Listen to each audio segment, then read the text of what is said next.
نعبد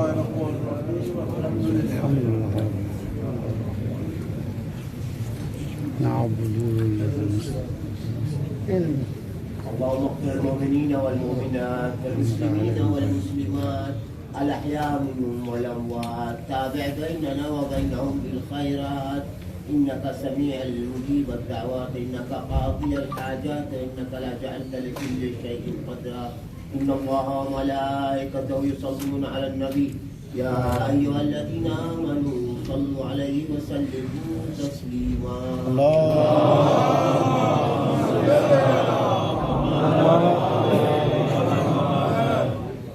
رحم الله من قرأ الفاتحة. بسم الله الرحيم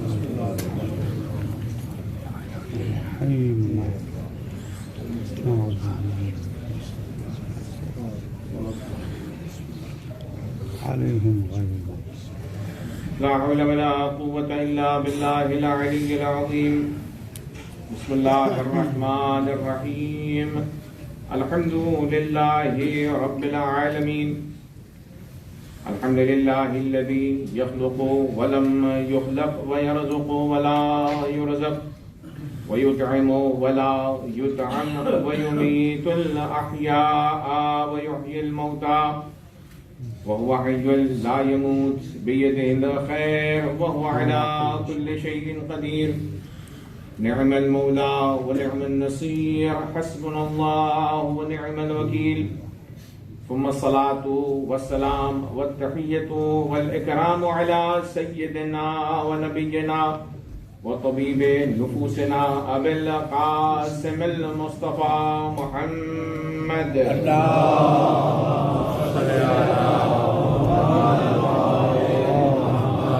وعلى آله الطيبين الطاهرين المعصومين المظلومين الهداة المهديين الذين أذهب الله عنهم الرجس وطهرهم تطهيرا.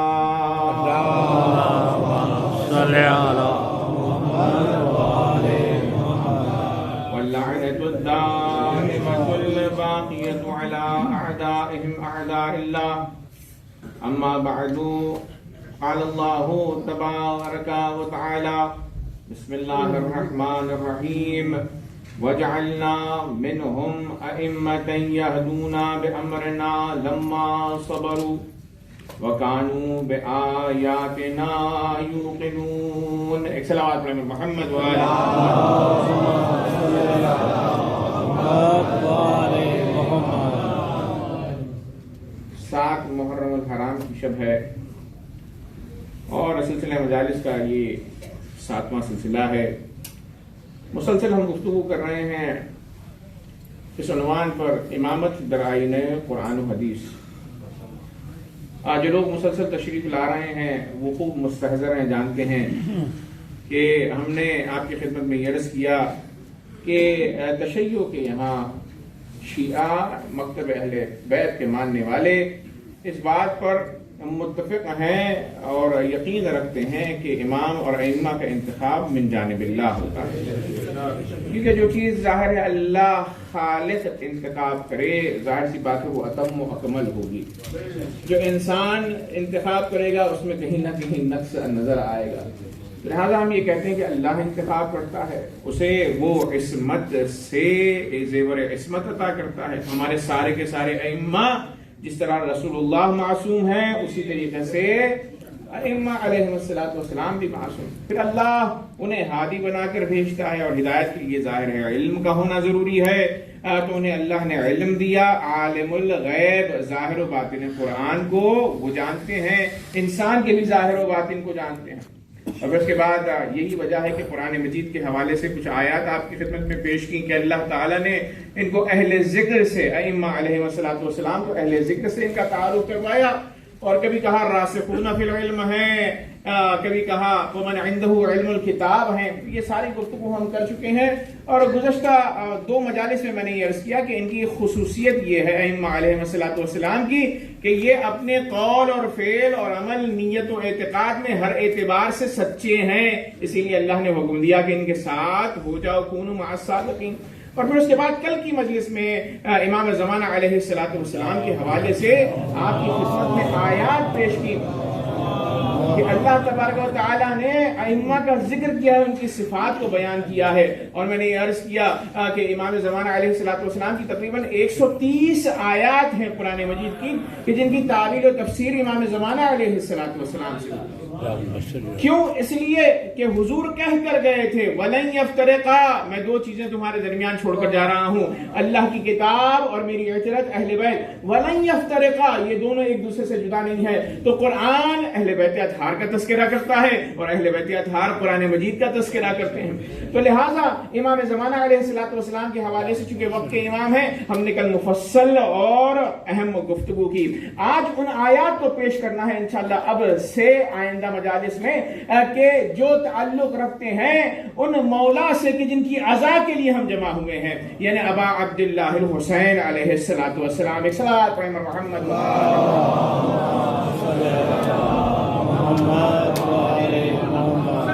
سلام کو پڑھ کے ماشاءاللہ سلام کو پڑھ کے کردار کے قابل ہو جائے، ذکر علی سے ہم جیسے گفتار کے قابل ہو جائے.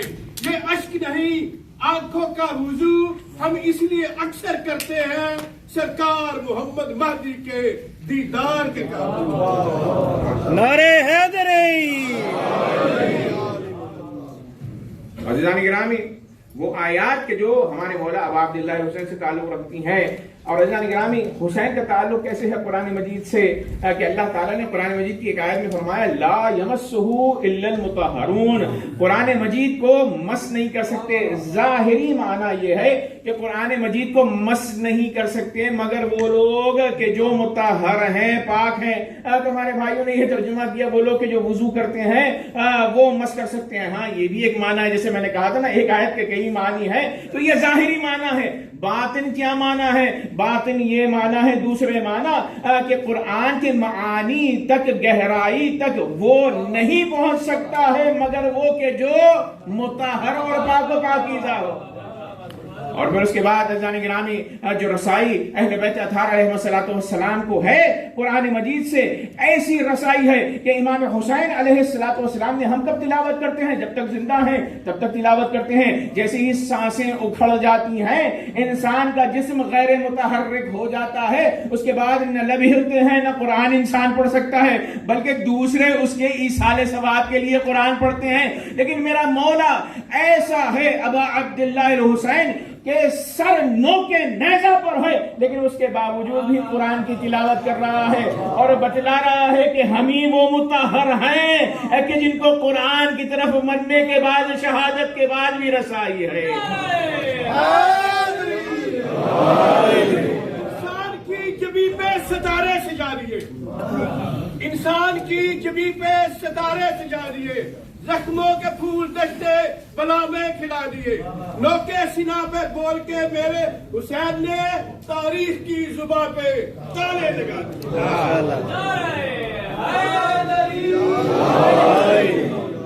گرامی قرآن مجید پڑھا ہے نا کٹے ہوئے سر کے ساتھ ابا عبداللہ حسین علیہ السلام میں. تو اب آئیے قرآن کیسے تعریف کرتا ہے حسین کی. تو عزیزان گرامی قرآن نے جب تعریف کی تو ایک مرتبہ کہا کاف ہا یا عین صاد، یہ تعریف حسین ہے، قصہ حسین ہے، اور بلکہ مصائب امام حسین علیہ السلام ہے صرف اور صرف کاف ہا یا عین صاد میں. عزیزان گرامی روایت یہ کہتی ہے کہ سعد بن عبداللہ قمی نے امام زمانہ علیہ السلام سے پوچھا کہ مولا آپ راسخون فی العلم ہیں تو بتلائیے کہ اس آیت کے کیا معنی ہے کاف یا ہا یا عین صاد.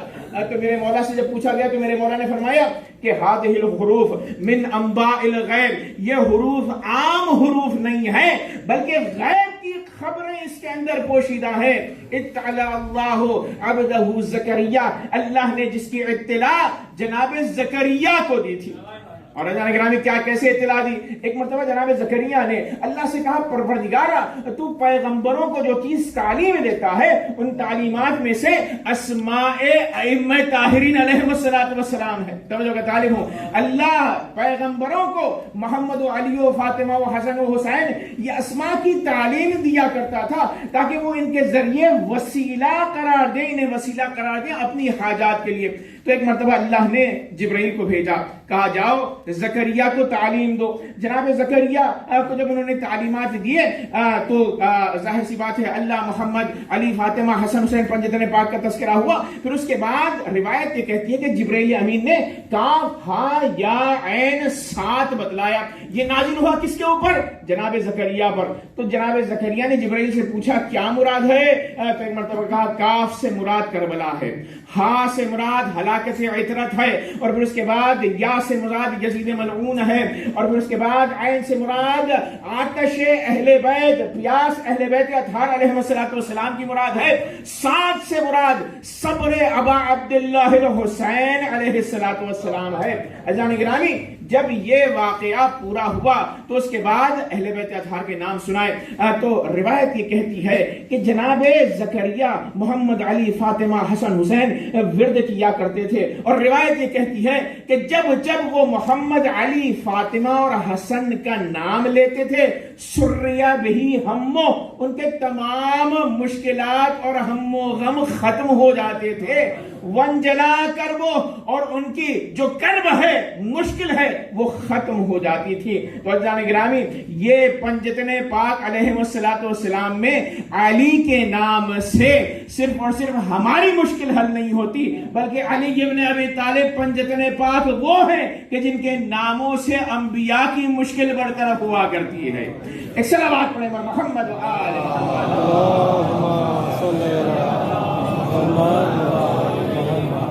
لیکن عزیزان گرامی اس کے بعد انہوں نے یہ کہا، جناب زکریا نے جبرائیل سے کہا لیکن جیسے ہی میں نام حسین کے پاس پہنچتا ہوں تو فوراً میری آنکھیں بھر جاتی ہیں آنسوؤں سے، پھر میں رونے لگتا ہوں. کیا وجہ ہے؟ تو عزیزان گرامی اس وقت روایت یہ کہتی ہے کہ اللہ تبارک و تعالیٰ نے جبرائیل کو بھیجا اور بھیجنے کے بعد کہا سنو یہ الفاظ کاف ہا یا عین صاد. تو عزیزان گرامی سارے یہ الفاظ یہ حروف تعلیم دیے گئے جناب زکریا علیہ السلام کو، کہ جس کے بعد روایت یہ کہتی ہے کہ 3 دن تک واہ حسینہ کہہ کر جناب زکریا روتے رہے. تو بتانے گرامی اگر کوئی یہ پوچھے کہ ہم شیعہ گریہ کیوں کرتے ہیں کیا جواز ہے، تو یہ آیت پڑھیے گا کہ اللہ تعالیٰ نے کاف ہا یا عین صاد کے ذریعے ذکر مصیبت کربلا کیا ہے. یعنی اللہ وہ ہے کہ جو حسین کا مرثیہ پڑھ رہا ہے اور جناب زکریا جیسے انبیاء اس پر گریہ اور بکا کر رہے ہیں. ایک صلوات پڑھیں محمد و آل محمد.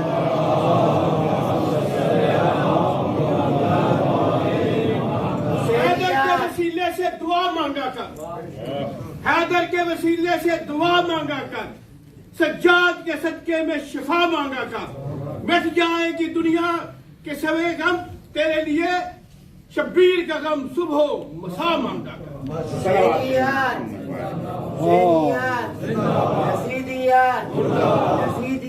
محمد وآل محمد صلوات. یہ کاف ہا یا عین صاد کے پڑھنے سے جناب زکریا روتے رہے. یعنی ذکر مصیبت ابا عبداللہ الحسین، حسین کا تذکرہ قرآن میں ہے، کربلا کی مصیبت کا تذکرہ قرآن مجید میں ہے. اور پھر اس کے بعد اللہ نے حسین کا کہاں ذکر کیا؟ اس آیت میں ذکر کیا کہ جس کے ایک مصداق حسین ہیں. کہا قل لا اسألکم علیہ اجرا الا المودۃ فی القربى، کہ اجر رسالت میں تم سے اے محمد اگر کچھ یہ مانگتے ہیں تو ان سے کہیے کہ امت کو اجر رسالت اگر ادا کرنا ہے تو علی فاطمہ حسن اور حسین سے محبت کریں. اور عزیزان گرامی یہ محبت ایسا نہیں ہے کہ یہ محبت مستحب ہو، ریکمینڈڈ ہو، بلکہ اللہ تعالیٰ نے اسے واجب قرار دیا ہے. قل لا اسألکم اسألکم علیہ، کہہ دیجئے کہ میں تم سے اگر کسی قسم کا سوال کر رہا ہوں، تو رسول اگر سوال کریں تو ظاہر سی بات ہے وہ واجب ہوگا نا، مستحب تو نہیں ہوگا. قل لا اسألکم علیہ اجرا الا المودۃ فی القربى، میں تم سے کسی چیز کی ڈیمانڈ نہیں کرتا، سوال نہیں کرتا. اگر تم سے میں وجوب کی حیثیت میں کوئی چیز چاہتا ہوں تو وہ محبت حسین علیہ السلام ہے. تو اللہ تبارک و تعالیٰ نے ان کی محبت کو مانگا. اس لیے جب یہ آیت نازل ہوئی تو روایت یہ کہتی ہے کہ اصحاب نے رسول اللہ سے پوچھا یا رسول اللہ کون ہے یہ قربا کہ جن کی ہمیں محبت کرنی ہے؟ تو کہا علی، فاطمہ، حسن اور حسین علیہ السلام. اسے احمد بن حنبل نے بھی لکھا ہے اپنی مسند میں، اور بہت سارے اہل سنت کے اسکالرز نے بتایا کہ قربا سے مراد علی اور آل علی علیہ السلام. ان کی محبت واجب ہے. اسی لیے امام شافعی اہل سنت کے ائمہ اربعہ میں سے ایک یہ کہتے ہیں کہ یا اہل بیت رسول اللہ حبکم فرض فی القرآن انزلہ کفاکم بالعظیم الاجر انکم من لم یصلی علیکم لا صلاۃ لہ. کہ اے اہل بیت کا گھر، آپ کی عظمت کے لیے یہی کافی ہے کہ آپ کی محبت کو قرآن نے واجب قرار دیا ہے. کفاکم من عظیم الاجر انکم، اور آپ کی شان و عظمت کے لیے یہی کافی ہے کہ من لم یصلی علیکم لا صلاۃ لہ، جو ان پنجتن پر نماز میں صلوات نہیں بیچتا اس کی نماز قبول نہیں ہوتی. ایک صلوات پڑھیں محمد و آل محمد. اللهم صل علی گرامی، ہمارے یہاں جب نماز پڑھتے ہیں تو تشہد میں صلوات بھیجتے ہیں محمد والے محمد علیہ السلام کو. تو یہ امام شافعی بھی کہتے ہیں کہ محبت ان کی اتنی فرض ہے کہ اس کا اظہار صلوات کی شکل میں ضروری ہے. اگر صلوات حسین پر نہ ہو نماز میں تو اللہ تبارک و تعالیٰ اس نماز کو قبول نہیں کرتا. صلوات پڑھیں محمد و آل محمد.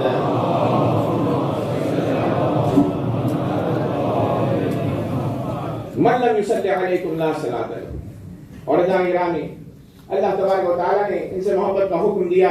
حسین قربا کا ایک مصداق ہے، اور پھر اس کے ساتھ ساتھ آئے تطہیر کا مصداق ہے، جو خود طاہر ہیں اور مطہر ہیں. طاہر یعنی جو پاک اور پاکیزہ ہو، مطہر مطلب وہ شخص کہ جو دوسروں کو بھی پاک کرے. اللہ تبارک و تعالیٰ نے فرمایا انما یرید اللہ لیذھب عنکم الرجس اہل البیت ویطہرکم تطہیرا، کہ اللہ تعالیٰ نے ارادہ کیا ہے کہ اہل بیت علیہ السلام آپ سے رجس کو دور رکھے، ویطہرکم تطہیرا، اور آپ لوگوں کو پاک رکھنے کی طرح پاک رکھے. تو گرامی، یہاں پر اہل بیت علیہ السلام کے ذیل میں حسین کا ذکر آیا ہے. پاک رکھنے کی طرح اللہ نے انہیں پاک رکھا ہے. اور گرامی، کوئی دو رائے نہیں ہے. احمد مسند احمد بن حنبل نے بھی اس کو لکھا ہے، دیگر بزرگان نے بھی اہل سنت کے لکھا ہے کہ اہل بیت سے مراد محمد، علی، فاطمہ، حسن اور حسین علیہ السلام ہے. اور اس کی وجہ یہ ہے کہ دو روایتیں وارد ہوئی ہیں، ایک رسول اللہ کی ایک زوجہ سے جن کا نام ام سلمہ ہے، دوسرا عائشہ سے دوسری زوجہ سے. دونوں روایتیں جو ہیں وہ اس آیت کے ذیل میں اس کی تفسیر کرتی ہیں کہ ام سلمہ نے کہا کہ ایک مرتبہ رسول اللہ میرے گھر میں بیٹھے ہوئے تھے کہ ایک مرتبہ فاطمہ آئی. جب فاطمہ آئی تو کہا جاؤ حسنین کو بلاؤ اور اپنے شوہر کو بلاؤ. فاطمہ گئی، حسنین کو بلایا اور پھر اس کے بعد اپنے شوہر کو بلایا. تو رسول اللہ نے سب کو چادر میں لیا. گھر کس کا ہے؟ ام سلمہ کا ہے. اور اس کے بعد فرمایا یا اللہ، اے پروردگار، یہ میرے اہل بیت ہیں. یہ ایک روایت.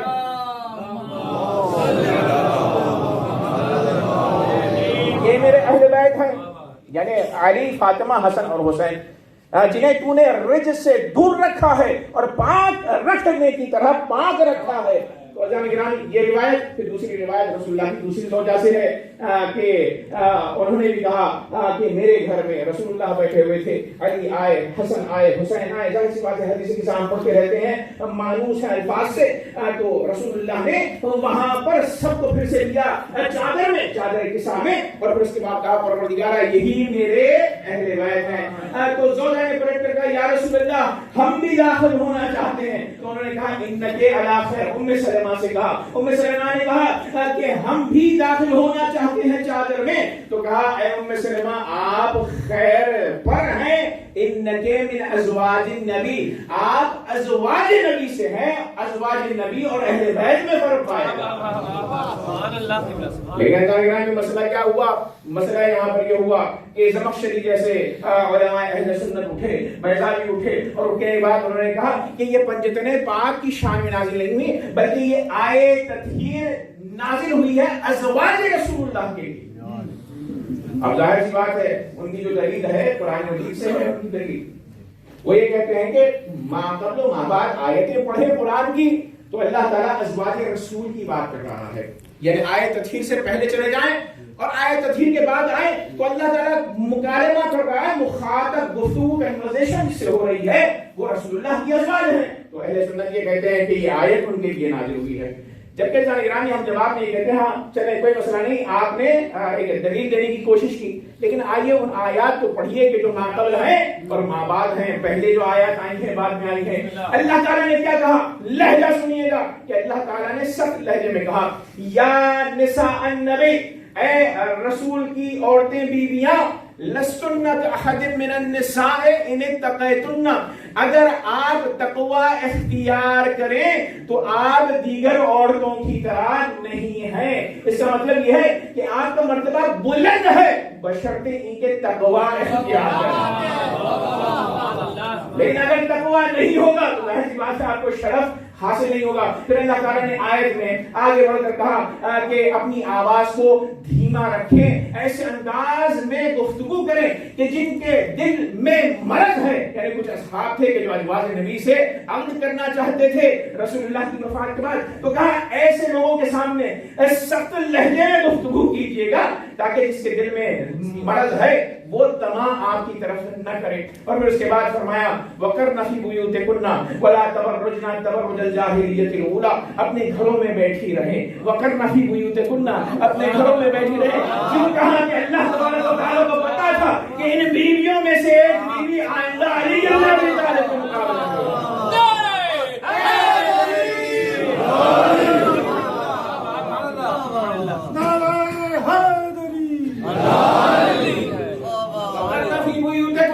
اپنے گھروں میں بیٹھی رہے، وَلَا تَبَرُّجْنَ تَبَرُّجَ الْجَاهِلِيَّةِ الْأُولَىٰ، اور اس طرح سے آسائش نہ کریں، آرائش نہ کریں کہ جو جاہلیت میں لوگ کیا کرتے تھے۔ وَأَقِمْنَ الصَّلَاةَ وَآتِينَ الزَّكَاةَ، نماز کو قائم رکھیں، زکات کو دیں، وَأَطِعْنَ اللَّهَ وَرَسُولَهُ، اور اللہ کی اطاعت کریں، رسول کی اطاعت کریں۔ پھر اس کے بعد انما یرید اللہ کا جو اللہ ہے، انما یرید اللہ لیذهب عنکم الرجس اہل البیت ویطہرکم تطہیرا، اور پھر اس کے بعد اللہ نے فرمایا وَاذْكُرْنَ مَا يُتْلَىٰ فِي بُيُوتِكُنَّ مِنْ آيَاتِ اللَّهِ وَالْحِكْمَةِ، کہ اپنے گھر میں بیٹھ کر اللہ نے جو کتاب نازل کی ہے اس کی تلاوت کریں اور حکمت کی باتوں کو سنیں۔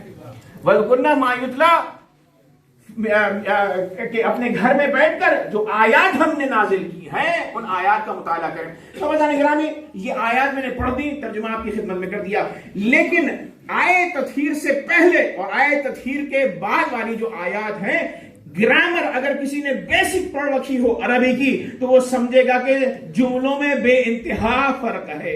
اللہ تعالیٰ نے فرمایا یا نساء النبی لستن کاحد من النساء، توجہ بتا رہے ہیں گرامی، لستن عورتوں کے لیے استعمال ہوتا ہے، یہ صیغہ عورتوں کے لیے ہے، لستن کاحد من النساء ان اتقیتن، پھر یہ ان اتقیتن عورتوں کے لیے استعمال ہوتا ہے، ولا تبرجنا تبرج الجاہلیت الاولیٰ، تبرجنا یہ بھی عورتوں کے لیے ہے، پھر اقمنا عورتوں کے لیے استعمال ہوتا ہے، وآتینا الزکاۃ یہ بھی عورتوں کے لیے استعمال ہوتا ہے۔ تو جو سارے صیغے ہیں وہ سارے کے سارے عورتوں کے لیے ہیں، لیکن جیسے ہی آیت تطہیر شروع ہوتی ہے وہاں صیغے عورتوں کے لیے نہیں ہیں بلکہ مردوں کے لیے ہیں۔ اللہ نے کہا انما یرید اللہ لیذھب عنکم، عنکم مردوں کے لیے استعمال ہوتا ہے، انما یرید اللہ لیذھب عنکم الرجس اہل البیت ویطہرکم تطہیرا، اور پاک رکھنے کی طرح پاک رکھے۔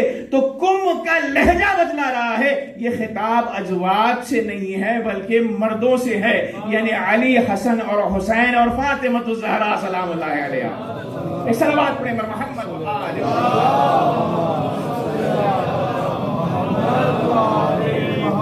کل ایمان، کل قرآن، حق دا امام نعرہ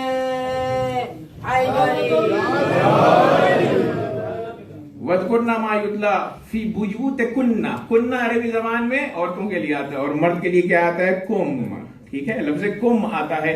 تو یہ آیت کا سیاق و سباق اور کانٹیکس بتا رہا ہے کہ یہ شان میں کسی اور کے نازل ہوئی ہے. تو اب عربی ادب پڑھنے والے، گرامر پڑھنے والے وہ یہ کہتے ہیں کہ بھئی یہ کیا بات ہو گئی، فصاحت و بلاغت الہی کے خلاف ہے کہ ازواج نبی کا تذکرہ ہو رہا تھا، پھر پنجتن پاک کی طرف چلا گیا اللہ تبارک و تعالیٰ، اور پھر اس کے بعد واپس پھر ازواج کے بارے میں گفتگو ہو رہی ہے. تو عزیزان گرامی، ہم یہ کہتے ہیں کہ یہ گرامر کے خلاف نہیں ہے، کیونکہ بعض وقت انسان جب گفتگو کرتا ہے تو ہم بھی یہ کہتے ہیں کہ بات تو یہ ہو رہی تھی، لیکن انٹو بریکٹ یہ میں کہنا چاہ رہا ہوں. شاید اللہ تبارک و تعالیٰ نے بیچ میں اہل بیت اطہار کا تذکرہ کر کے زمینوں کو بدل کے یہ بتلانا چاہ رہا ہے کہ یہ ازواج نبی ہیں اور یہ اہل بیت اطہار علیہ الصلوۃ والسلام. ایک صلوات پڑھیں محمد و آل محمد.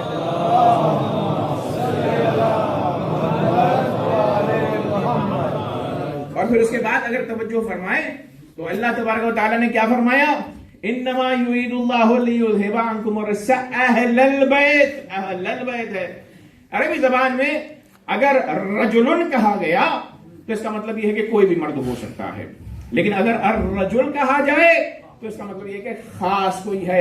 ایک مثال میں آپ کو دے دوں، یوم کہیں تو مطلب ظاہر سی بات ہے کوئی بھی دن ہو سکتا ہے، لیکن الیوم کہیں، الیوم اکملت لکم دینکم، تو ہر دن نہیں ہوگا بلکہ غدیر کا دن ہوگا کہ آج میں نے دین کو مکمل کیا.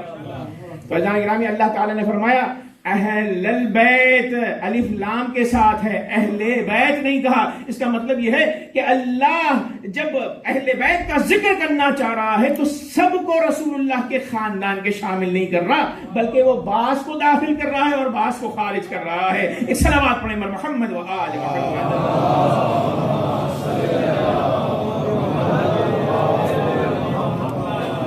فضائل گرامی، یہ اہل بیت خاص ہیں، اسی لیے انما یرید اللہ لیذھب عنکم الرجس اہل البیت کہا، اہل بیت نہیں کہا، اہل البیت کہا. ویطہرکم تطہیرا. اب ظاہر سی بات ہے جب ہم نے واضح کر دیا ہمارا موقف کہ اس کے اندر صرف اور صرف پنجتن پاک داخل ہیں جن میں حسین علیہ السلام شامل ہیں، تو اب دوسرا مسئلہ اس آیت میں یہ ہو گیا کہ چونکہ انہوں نے غیر معصوم افراد کو داخل کیا تھا تو ترجمہ انہوں نے الگ کر دیا. انہوں نے کہا انما یرید اللہ لیذھب عنکم الرجس اہل البیت، فقط و فقط اللہ نے ارادہ کیا کہ اہل بیت آپ سے رجس کو دور کرے. انہوں نے دور کرے، تو دور کرے وہاں پر استعمال ہوتا ہے جہاں پر پہلے رجس ہو. توجہ کا تعلیم مدان گرامی. تب ظاہر ہے جن لوگوں کو آپ نے داخل کیا وہاں پر پہلے سے رجس موجود ہے، لہذا لا محالہ آپ وہ ترجمہ کریں گے. لیکن ہم نے جن کو اہل بیت میں شامل کیا ہے نہ ان کے اول رجس ہے نہ آخر رجس ہے، تو ہم ترجمہ کرتے ہیں کہ اللہ نے ارادہ کیا کہ ان سے رجس کو دور رکھے اور ان کو طاہر رکھنے کی طرح طاہر رکھے. ایک صلوات پڑھیں محمد و آل محمد.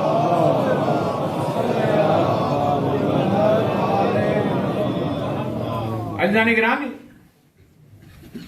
لیکن وہ اصرار کرتے ہیں، کہتے ہیں کہ پنجتن پاک کو بھی اگر آپ داخل کریں تو چونکہ وہ معصوم جو ہے نہیں مانتے اپنے دلائل کی بنا پر، تو وہ کرتے ہیں کہ رجس سے دور کرے، رجس سے دور رکھے کے بجائے رجس سے دور کرے وہ ترجمہ کرتے ہیں.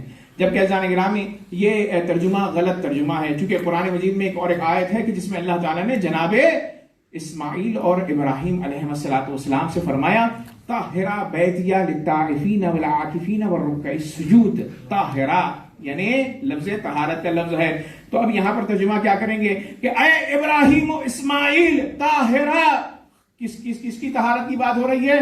اللہ نے کہا خانہ کعبہ کی طہارت. تو ظاہر ہے خانہ کعبہ کا بنانے والا کون ہے؟ خود جناب ابراہیم اور اسماعیل ہے. تو جناب گرامی یہاں پر طہارت کے معنی پاک کرنے کے نہیں ہیں بلکہ پاک رکھنے کے ہیں، چونکہ بنانے والے جو ہیں وہ معصوم علیہ السلام ہے. تو لہٰذا یہاں پر جب طاہرہ کے معنی پاک رکھنے کے ہیں تو یہ طاہرکم کے بھی معنی پاک رکھنے کے ہوں گے. اور پھر اس کے بعد جان گرامی یہ جو اہل بیت علیہ السلام ہے یہ معانی صرف اور صرف اس لیے موزون ہے چونکہ پنجتن پاک علیہ السلام میں سب معتقد ہیں کہ رسول اللہ صلی اللہ علیہ وآلہ وسلم کی شخصیت وہ ہے کہ جو رجز سے پہلے سے دور ہیں. عزیزان گرامی، مسلمانوں نے قبول کیا ہے کہ رسول اللہ عصمت کے درجے کے اوپر فائز ہیں. تو اب اگر رسول اللہ پنجتن میں ہے نہ موجود، تو اب ترجمہ اگر دور کریں گے تو اس کا مطلب یہ ہوگا کہ رجز کی نسبت رسول اللہ کی طرف دی جا رہی ہے.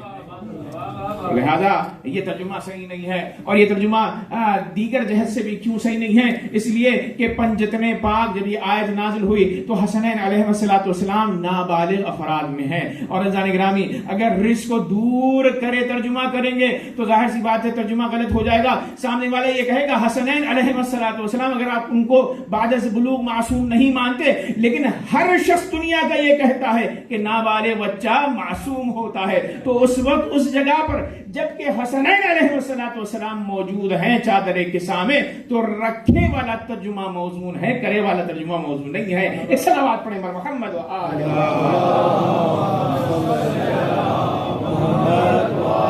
محمد.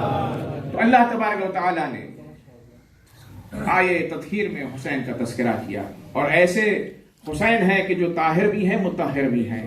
اور مطہر ہیں کیسے؟ مطہر کہ جو لوگوں کی، انبیاء کی، جن میں جناب آدم علیہ السلام ہیں، پاکیزگی کا سبب بنتے ہیں، طہارت معنوی کا سبب بنتے ہیں. کیوں؟ اس لیے کہ جب ترک اولا جناب آدم سے سرزد ہوا تو اللہ تعالیٰ نے فرمایا فَتَلَقَّى آدَمُ مِن رَبِّهِ كَلِمَاتٍ فَتَابَ عَلَيْهِ. کچھ کلمات کی تعلیم دی اللہ نے جناب آدم کو کہ جس کی وجہ سے ان کی توبہ قبول ہوئی. وہ کلمات کیا تھے؟ وہ کلمات یہ تھے کہ جبریل آئے اور آنے کے بعد انہوں نے کہا آدم سے کہ آدم کہو بحق محمد وعلی وفاطمہ والحسن والحسین، کہ پروردگارہ ان کے وسیلے سے تو میرے گناہوں کو بخش دے. تو جان گرامی، وہ لوگ کہ جو وسیلے کو آج کے زمانے میں کفر کہتے ہیں، میں ان سے کہتا ہوں کہ وسیلہ وہ عمل ہے کہ جو جناب آدم علیہ السلام ابو البشر، سب سے پہلے بشر نے زمین پر جس عمل کو انجام دیا توبہ کے لیے، وہ ہے وسیلہ محمد و آل محمد علیہ السلام. ایک صلوات پڑھیں پر محمد و آل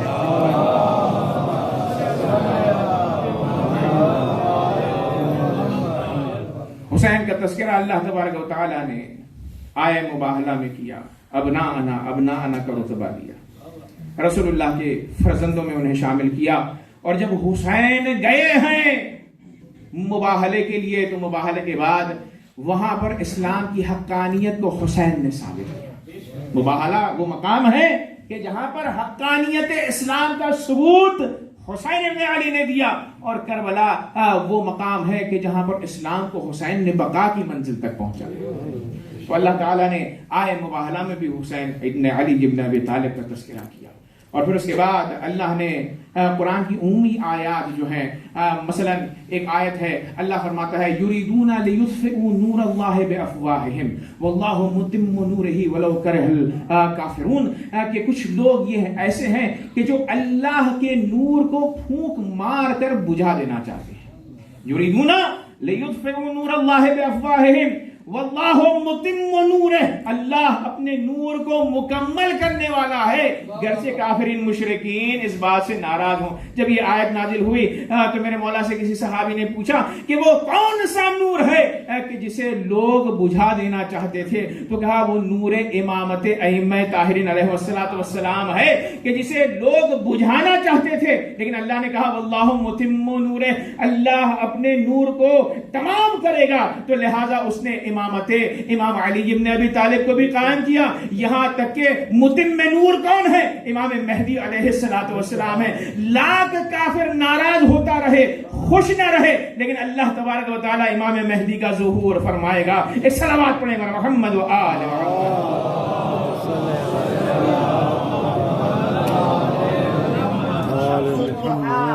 شمس الضحى بدر الدجى سطر العلا نور الهدى نار حیدری.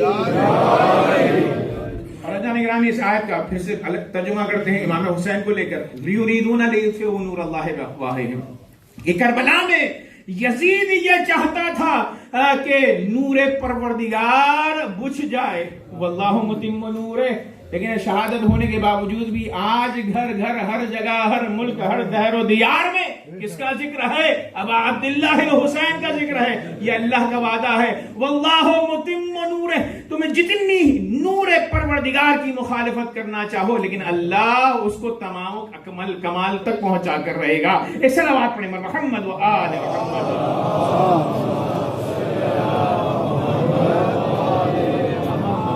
عزیزان گرامی دوسری آیت ہے نور کے حوالے سے. آمنوا باللہ ورسولہ والنور الذی انزلنا. اللہ پر ایمان لاؤ, رسول پر ایمان لاؤ اور اس نور پر ایمان لاؤ کہ جس نے ہم نے نازل کیا. تو عزیزان گرامی اللہ پر آمنوا باللہ, اللہ پر ایمان لاؤ, سب لے کر آئے. ورسولہ, رسول پر ایمان لاؤ تو سب رسول پر ایمان لے کر آئے. والنور الذی انزلنا, اور ایمان لاؤ اس نور پر کہ جسے ہم نے نازل کیا ہے. تو عزیزان گرامی یہ نور کون سا نور ہے؟ جب سوال پوچھا گیا تو کہا اس نور سے مراد تمام ائمہ طاہرین علیہ السلام جن پہ ابا عبداللہ الحسین علیہ السلام بھی شامل ہے کہ اللہ نے انہیں نور قرار دیا. آمنوا باللہ ورسولہ والنور الذی انزلنا. تو اس کا مطلب یہ ہوا کہ جب ان انوار مقدسہ پر ایمان نہیں لائیں گے تو تب تک کہ انسان کا ایمان ابتدائی ہوگا, کامل نہیں ہوگا. ایک صلوات پڑھیں محمد و آل محمد.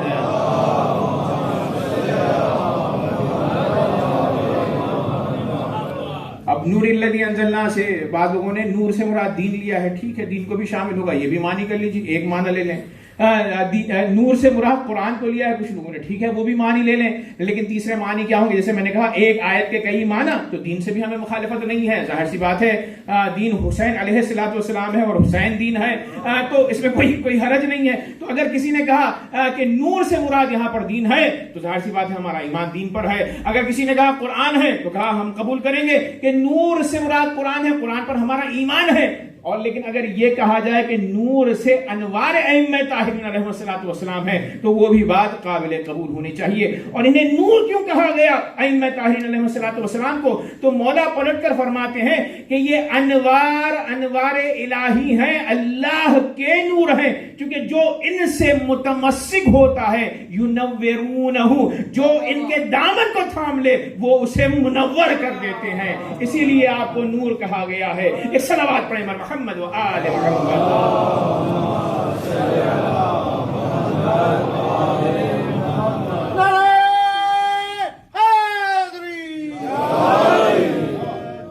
حسین علیہ السلام پیکر جسم میں نور ہے. یریدون لیطفئوا نور اللہ بافواہہم واللہ متم نورہ ولو کرہ المشرکون ولو کرہ الکافرون. اور عزیزان گرامی حسین وہ ہیں کہ جن کا ذکر اللہ تبارک و تعالیٰ نے اس آیت میں بھی کیا جہاں پر فرماتا ہے وَعَلَى الْأَعْرَافِ الرِّجَالُ يَعْرِفُونَ كُلًّا بِسِيمَاهُمْ, کہ اعراف پر جو کہ ایک دیوار ہے, روایت یہ کہتی ہے جہنم اور جنت کے درمیان وہاں پر کچھ رجال کھڑے ہوں گے. رجل کی جمع کیا ہے؟ رجال. يَعْرِفُونَ كُلًّا بِسِيمَاهُمْ. تو یہ جو رجال ہے جو کہا گیا اس سے مراد کون ہے؟ علی, فاطمہ, حسن اور حسین علیہ السلام ہوں گے. تو چونکہ ظاہر سی بات ہے کثرت مردوں کی ہے اسی لیے لفظ رجال آیا ہے. فاطمۃ الزہرا بھی اسی میں شامل ہے, جس طرح سے آئے تطہیر میں جمع کا صیغہ ہے, لیکن ظاہر سی بات ہے اغلبیت کو عربی میں جو ہے دیکھا جاتا ہے. وعلی الاعراف الرجال یعرفون کلا بسیمہم. تو میرے مولا نے کہا کہ علی ابن ابی طالب ہوں گے, حسن ہوں گے, حسین ہوں گے, فاطمۃ الزہرا سلام اللہ علیہا ہوں گی, کہ جو اپنی معرفت رکھنے والوں کو نام لے لے کر پکاریں گے, اور جب وہ ان کے پاس آئیں گے تو ان کو ان کے چہروں سے یہ ہستیاں پہچانیں گے. عزیزان گرامی یاد رکھیے گا جب آپ عزائے حسین کے لیے یہاں پر آتے ہیں تو ہمارا یقین ہونا چاہیے کل قیامت کے دن اعراف پر حسین ہمارا نام لیں گے اور نام لے کر ہمیں بلائیں گے اور ہماری شفاعت کا وہ سبب بنیں گے. تو اعراف کے ذیل میں الرجال کی آیت میں اللہ تبارک و تعالیٰ نے حسین کا تذکرہ کیا, اور پھر اس کے بعد اللہ نے حسین کو وہ اعزاز دیا قرآن میں کہ چھٹے امام فرماتے ہیں کہ شہادت سے پہلے یہ خطاب ہوا یا ایتها النفس المطمئنہ ارجعی الی ربک راضیۃ مرضیہ فادخلی فی عبادی وادخلی جنتی, کہ اے نفس مطمئنہ اللہ تبارک و تعالیٰ کی طرف چلا آ, اس حالت میں کہ راضیۃ مرضیہ، کہ تو اس سے راضی اور وہ تجھ سے راضی۔ عزیزان گرامی دیکھیے ابا عبداللہ الحسین کو کیا لقب دیا گیا ہے؟ نفس جو مطمئنہ ہے، اطمینان کی منزل میں ہے۔ توجہ کا طالب عزیزان گرامی، اگر کسی کے یہاں ایک میت ہو جاتی ہے نا تو انسان کا اطمینان تو کیا، چین اور سکون چلا جاتا ہے، انسان کے اوسان خطا ہو جاتے ہیں، اس کو سمجھ میں نہیں آتا کہ وہ کیا کر رہا ہے، اپنے وہ اختیار میں اس کی حرکات نہیں ہوتی ہے۔ لیکن کربلا کے میدان میں حسین نے ایک شہید کو نہیں کھویا، انصار کو تو کھویا لیکن علی اصغر کو کھویا، عباس کو کھویا اور محمد کو کھویا اور عزیزان گرامی قاسم کو کھویا۔ بڑی بڑی شخصیات خاندان بنی ہاشم کی ہیں، لیکن جو راوی ہے ہر راوی نے یہ کہا کہ حسین کا دل مطمئن تھا، نفس مطمئنہ، کسی قسم کا اضطراب نہیں ہے۔ عزیزان گرامی اگر کوئی مصیبت گھر پر آ جائے تو انسان جو ظلم کر رہا ہے اس کی باتوں کو وہ تسلیم کر لیتا ہے اور سرنڈر ہو جاتا ہے، لیکن حسین ابن علی کا دیکھیے عزم کتنا بلند و بالا ہے کہ اتنی شہادتوں کے باوجود بھی کہا مثلی لا یبایع مثل یزید، یزید جیسے کہ مجھ جیسا بیعت نہیں کر سکتا، چونکہ اسلام کا معاملہ ہے۔ وعلی الاسلام السلام اذ بلیت الامہ براع مثل یزید، اسلام پر سلام پڑھ دینا ہوگا، اسلام کو خدا حافظ کہہ دینا ہوگا کہ اگر یزید جیسا شخص خلیفہ بن جائے اور میں حسین اسے تسلیم کر لوں خلیفہ کے طور پر۔ کیوں عزیزان گرامی اگر وہ خلیفہ حسین نہ کھڑے ہوتے تو آج لوگوں کو یہ پتہ نہ ہوتا کہ حق کا راستہ کون سا ہے، باطل کا راستہ کون سا ہے۔ اگر کوئی یہ سمجھتا ہے کہ حق کا راستہ راہ اہل بیت علیہم الصلوۃ والسلام ہے تو وہ اس کی سمجھ مرہون منت ابا عبداللہ الحسین علیہ الصلوۃ والسلام ہے۔ عزیزان گرامی تمام قربانیوں کے باوجود اللہ نے فرمایا تو اے حسین نفس مطمئنہ ہے، راضیۃ مرضیہ، اطمینان کی ایسی منزل ہے کہ اتنی شہادتوں کے باوجود کوئی شکوہ و شکایت اللہ سے نہیں ہے، بلکہ وہ اللہ سے راضی اور اللہ اپنے بندے سے راضی۔ تو اللہ نے ایک مرتبہ کہا کہ میرے بندوں میں داخل ہو جا اے حسین اور میری جنت میں داخل ہو جا۔ ہاں عزیزان گرامی امام حسین علیہ الصلوۃ والسلام یہ آخری ایام ہیں کربلا میں، ہم 10ویں محرم کو قریب ہو رہے ہیں، 7 محرم الحرام کی شب ہے اور عزیزو آج ماتم ہے کس کا؟ ماتم ہے جناب امام حسن علیہ الصلوۃ والسلام کے لال کا، کہ جن کا نام تاریخ نے لکھا ہے قاسم۔ عزیزان گرامی قاسم کی عمر کیا تھی؟ لکھنے والے یہ لکھتے ہیں کہ جناب قاسم صرف اور صرف تقریباً 13 سال کے، مورخین نے لکھا ہے۔ اور عزم کیسا ہے؟ ظاہر سی بات ہے امام کے فرزند ہیں۔ راوی نے یہ لکھا کہ جیسے ہی شب عاشور آئی تو ایک مرتبہ ام فرما نے کہا بیٹا جاؤ جا کر اپنے چچا سے یہ پوچھو کیونکہ تم کم سن ہو کہ کیا تمہارا نام بھی شہدائے کربلا میں ہے۔ تو ایک مرتبہ ماں کے حکم سے آئے اور آنے کے بعد کہا مولا کیا میرا نام شہداء میں ہے؟ تو ایک مرتبہ میرے مولا نے، جانتے ہیں ظاہر ہے بڑے بھائی کے فرزند ہیں، امام کے فرزند ہیں، لیکن پھر بھی ہمیں بتلانے کے لیے پوچھا کیف الموت عندک، اے قاسم تمہارے نزدیک موت کیسی ہے؟ عزیزان گرامی چھوٹے بچے سے یہ سوال پوچھنا کہ موت تمہارے نزدیک کیسی ہے، امام بتلانا چاہ رہے ہیں کہ معرفت اہل بیت اطہار کے بچے کی کیا ہوتی ہے۔ ایک مرتبہ عزیزو جیسے ہی یہ سوال پوچھا تو جناب قاسم نے پلٹ کر کہا احلا من العسل، شیرین ہے چچا جان، لیکن ایسی شیرین کہ جو شہد سے زیادہ شیرین ہے۔